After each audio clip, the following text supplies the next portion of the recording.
Rata-rata profesional menghabiskan lebih dari 3 jam setiap harinya hanya untuk mengelola kotak masuk email mereka. Itu hampir 20% dari minggu kerjamu yang benar-benar hilang cuman buat urusan email. Dan beruntung buat kamu, karena ya di video hari ini aku mau berbagi solusi yang bisa mengubah klien email yang udah kamu pakai jadi mesin produktivitas super dalam waktu cuma 5 menit. Namanya Mail Butler. Dan ini sedang mengubah cara kamu mengatur dan memanfaatkan kotak email secara efisien. Di video ini kita akan bahas semua yang perlu kamu tahu tentang Mail Butler, mulai dari fitur-fiturnya, harganya, sampai tutorial mendalam cara mulai menggunakannya untuk mengelola inbox dengan lebih baik. Jadi tanpa basa-basi lagi, ayo kita mulai. Email sudah jadi hal esensial di dunia kerja modern, tapi kebanyakan klien email bawaan itu kurang punya fitur canggih yang benar-benar dibutuhkan buat mengelola komunikasi secara efisien. Disinilah Mail Butler itu masuk buat mengisi kekosongan itu dengan menambahkan fungsi powerful langsung ke platform email yang udah kamu pakai, tanpa maksa kamu pindah ke sistem baru. Yang bikin Mail Butler beda dari alat produktivitas lain adalah integrasinya yang mulus dengan Apple Mail, Gmail, dan Outlook, 3 klien email paling populer di dunia. Dan yang menarik adalah kalau kita itu lihat ulasan penggunanya, orang-orang itu ngasih rating 4,2 buat bintang atau lebih ya, yang menunjukkan tingkat kepercayaan yang tinggi terhadap layanan ini. Ekstensi ini dirancang khusus buat mengatasi frustasi email yang paling umum, seperti melacak apakah pesan benar-benar dibaca, follow up email yang gak dibales, atau sekedar membuat komunikasi profesional yang konsisten dan kolaborasi efektif dengan tim. Semuanya tanpa harus keluar dari lingkungan inbox yang udah kamu kenal. Sebelum kita masuk ke cara kerjanya, ada beberapa poin penting tentang Mail Butler yang perlu kamu pahami. Pertama, meskipun ekstensi ini punya paket esensial gratis, fitur paling powerful seperti kolaborasi tim dan pelacakan lanjutan cuma ada di paket berbayar yang mulai dari sekitar $7,95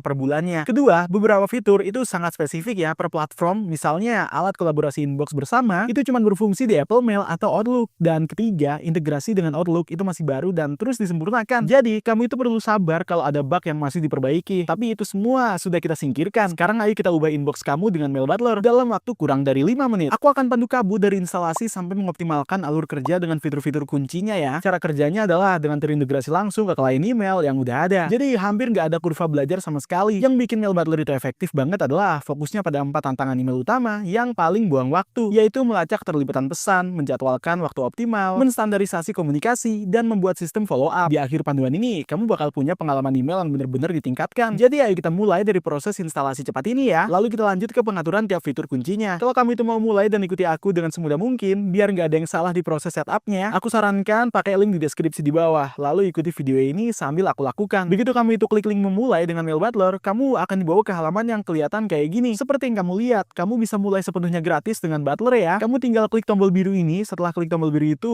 kamu akan masuk ke halaman dimana kamu itu pilih software email mana yang mau kamu pakai atau rencanakan pakai ya. Pilihannya ada Apple Mail, Outlook Web, aplikasi Outlook, atau Gmail di sini. Kalau kamu itu pakai Apple Mail, kamu itu harus download ekstensinya, lalu install ke sistem Mac kamu. Untungnya mereka itu ngasih panduan instalasi yang gampang diikuti loh buat langkah demi langkahnya. Kalau kamu itu pakai Gmail, ini lebih gampang lagi guys. Tinggal install dari Google Chrome Extension Store-nya aja, yang linknya udah mereka sediain juga di situsnya. Di video ini aku akan tunjukkan cara pakai Gmail karena ini salah satu inbox paling populer dan kemungkinan besar kebanyakan dari kalian yang nonton rencananya pakai Gmail kan. Pokoknya begitu kamu tambahin ke ekstensi dengan klik tab biru ini, nanti tambahin aja ke Chrome ya. Proses pasca instalasinya setelah kamu tambahkan Mail Butler ke ekstensi, nantinya kamu itu balik lagi ke inbox kamu guys. Begitu masuk inbox, begini tampilannya ya. Setelah Mail Butler itu diaktifkan, yang penting di sini adalah mengaktifkannya dulu ya, yang mungkin agak bingung di awal nggak sih? Tapi aku janji ini gampang banget guys. Aku bakal tunjukin ya, caranya ini gampang. Pergi ke taskbar sebelah kanan, klik logo Mail Butler untuk Gmail dan kamu akan klik ini. Dan ini bukannya yang muncul di sini ya. Nanti akan ada opsi accept cepat gitu lah pokoknya, yang aku klik tombol accept-nya nanti. Ini bakal buat akun cepat dengan pakai akun Gmail yang sama yang kamu pakai guys. Dan dengan begitu, kamu udah siap pakai Mail Butler guys. Seperti yang kamu lihat, aku sekarang udah punya akun lengkap di sini. Plus beberapa tab berbeda yang bisa kita scroll aja dan kita lihat-lihat tuh. Ada juga kotak masuk lengkap kita di sini ya, yang sekarang ini jauh lebih rapi dan sedikit berubah tampilannya teman-teman. Perubahan besar di sini adalah sekarang ada gambar-gambar kecil di samping setiap tanda tangan emailnya. Ini bikin lebih gampang sekilas ya, buat lihat siapa yang ngirim email ke kita dari platform mana aja dan bantu kita ngambil keputusan lebih cepat cuman dengan lihat sekilas lalu balik lagi. Sekarang kalau kita itu ke sini, kita bisa lihat tab email ya. Di sini kita bisa pakai filter buat saring jenis email tertentu yang masuk ke kotak masuk kita. Entah itu yang udah dilacak, dibuka, belum dibuka, atau yang ditugaskan ke aku. Ada juga tanggal yang bisa kita tentukan di sini. Jadi kalau aku itu cuma mau lihat email 30 hari terakhir, khususnya yang udah aku buka, aku bisa pilih filter itu dan tekan aja tombol apply dan langsung muncul filter baru. Lalu kita bisa lihat hasilnya teman-teman. Sekarang ada juga halaman kontak di sini ya guys. Nah, di halaman kontak ini kita bisa simpan orang-orang yang sering kirim email bolak-balik sama kita atau orang yang bakal kita hubungi nanti biar alamat emailnya tersimpan kayak di ponsel biasa gitu. Kita bisa tambahin nomor orang biar gampang connect dan ngobrol lagi tanpa harus ingat-ingat. Terus ada tab catatan ya. ya, dimana kamu itu bisa tambahin catatan tentang alamat email atau kontak tertentu gitu. Kalau ada hal-hal yang perlu kamu ingat, entah yang mau kamu bilang ke mereka atau ya detail penting yang pengen ada di situ. Kalau kita itu ke opsi tugas di sini teman-teman, kamu itu bisa bikin semacam checklist gitu ya. Misalnya balas orang ini, terus isi email ini hari ini, atau lakukan itulah. Apa aja yang bantu produktivitas kamu dan pastiin kamu tetap on track sama emailnya. Kalau kita itu balik ke tombol home ini teman-teman, kita itu bisa lihat email-email yang ditugaskan gitu ya. Yaitu email yang sengaja dialihkan ke kita sama orang lain. Ada juga email urgen hari ini ya di sini. Kalau ada yang harus diselesaikan hari ini atau ada to-do khusus gitu, nanti Mail Butler bakal kasih tahu email mana dan apa yang harus segera kamu tangani. Sekarang setelah kita bahas semuanya itu, ayo kita lihat cara mengaktifkan 4 fitur Mail Butler yang paling powerful dan yang bakal mengubah alur kerja kamu. Yang pertama adalah mengaktifkan pelacakan email guys. Caranya klik aja icon Mail Butler di jendela Kompos ya saat kamu itu buat pesan baru, lalu nyalain aja opsi track open di situ. Ini buat contohnya, aku klik tombol Kompos di sini buat mulai email barunya ya. Misalnya aku kirim ke diriku sendiri gitu. Subjeknya urgent di sini ya. Terus ini isi aja emailnya gini ya sesuka hati, lalu scroll aja ke bawah dan kamu bakal lihat toolbar kecil baru dari Mail Butler. Ini nambahin banyak fungsi yang nggak ada di Gmail biasa guys. Di pojok kiri ada opsi tracking. Kalau kamu centang, email bakal dilacak. Kalau dicentang lagi ya, ini nggak akan dilacak apa-apa sih. Kalau kamu cek ini, itu bakal lacak email-emailnya yang khusus pas dibuka ya teman-teman. Dan kita bahkan bisa ngatur buat buka dan kalau diklik juga ya, ini super berguna banget nggak sih? Buat lihat apakah orang-orang itu beneran baca apa yang kita kirim apa enggak. Apalagi kalau kamu itu jalanin sesuatu kayak newsletter gitu. Misalnya secara umum kamu itu spesialis call outreach gitu ya, atau orang yang habisin banyak waktu buat ngirim email ke orang lain. Tentu kita pengen pastiin email-email itu dibaca dulu kan. Jadi ini bisa ngebantu banget. Nah, hal-hal ini di sini yang juga ada sebagai opsi adalah ya tombol tambah catatan gitu. Sekali lagi, ini bisa nambah catatan ke kontak ya guys. Dan di sini kita punya tugas apapun yang mau kita tambah tugas ke email ini. Dan bahkan bagian tanda tangan yang bisa kita dapat tanda tangan dari seseorang. Kalau kita itu coba tutup deal ya misalnya, atau ya cuma coba dapetin kontrak tanda tangan atau semacam itulah. Sekarang salah satu manfaat besar lain tentang Mail Butler adalah ada template yang bisa kita pilih juga. Dan beberapa ini contohnya ya kayak call email atau follow up sales email yang bisa kita pakai, yang pada dasarnya ngebiarin kita ngirim sepenuhnya dari nol guys. Ini pada dasarnya juga ngebiarin kita bangun call email atau follow up sales email yang bener-bener solid gitu lah, tanpa harus ngebangun sendiri. Nah, hal kedua yang bakal kamu atur adalah fitur smart send letter ya, atau kirim nanti gitu lah, yang bisa kamu lakuin dengan klik icon jam kecil di jendela Komposnya ini. Kamu itu bisa pilih waktu manual atau pakai email Butlernya buat analisis perilaku penerima dan nyaranin waktu kirim optimal dengan ini. Dan lalu hal ketiga yang bisa kamu lakuin adalah ya buat tanda tangan email profesional. Ini buat tanda tangan email profesional ya, dengan klik tab tanda tangan kecil yang baru kita tunjukin tadi. Dan tentu aja teman-teman, hal terakhir yang bisa kamu lakukan adalah atur template emailnya. Jadi atur template email tuh kayak yang baru kita tunjukin tadi, yang secara keseluruhan ya bakal bikin proses ini jauh lebih lancar, cepet dan efisien buat ngebangun email lebih cepet dan juga ngirim ke audiens ideal kamu. Nah, salah satu hal yang pengen aku bahas cepat adalah harga keseluruhannya di balik Mail Butler ini ya. Seperti yang kamu lihat, mereka itu punya beberapa opsi berbeda yang bisa kamu pilih, baik opsi tahunan maupun bulanan, yang masing-masing punya manfaat sendiri guys. Lagi ya, kalau kamu itu pilih opsi tahunan ya, kamu bakal hemat uang banyak banget sih. Dan kemungkinan besar, kalau kamu itu pakai layanan ini sesekali, kamu itu bakal pakai berbulan-bulan berturut-turut. Mungkin buat masa depan yang bisa diprediksi gitu lah. Jadi pasti masuk akal kalau misalkan pilih sesuatu kayak opsi tahunannya ini. Seperti yang kamu lihat guys di sini, trackingnya $3,95 sebulan ya. Untuk paket profesional mereka $7,95 sebulan. Paket smart mereka ini harganya $12,95 sebulan, dan paket bisnis mereka ini harganya $29,95 sebulan. Kalau kamu itu mau mulai dengan paket manapun, kamu juga bisa mulai sepenuhnya gratis dengan uji cobanya yang 14 hari dengan pakai link di deskripsi loh. Kalau kalian punya pertanyaan tentang layanan ini atau cara kerjanya, pastiin komentar di kolom komentar ya. Juga pastiin pencet tombol like dan juga subscribe biar nggak ketinggalan video kita selanjutnya. Dan tentu aja, ingat bahwa link di deskripsi adalah link afiliasi dan kita bisa dapat manfaat finansial dari mereka tanpa biaya tambahan buat kamu. Jadi terima kasih sebelumnya atas dukungan buat video kayak gini. Semoga kalian suka dan aku nggak sabar ketemu kalian lagi di video berikutnya.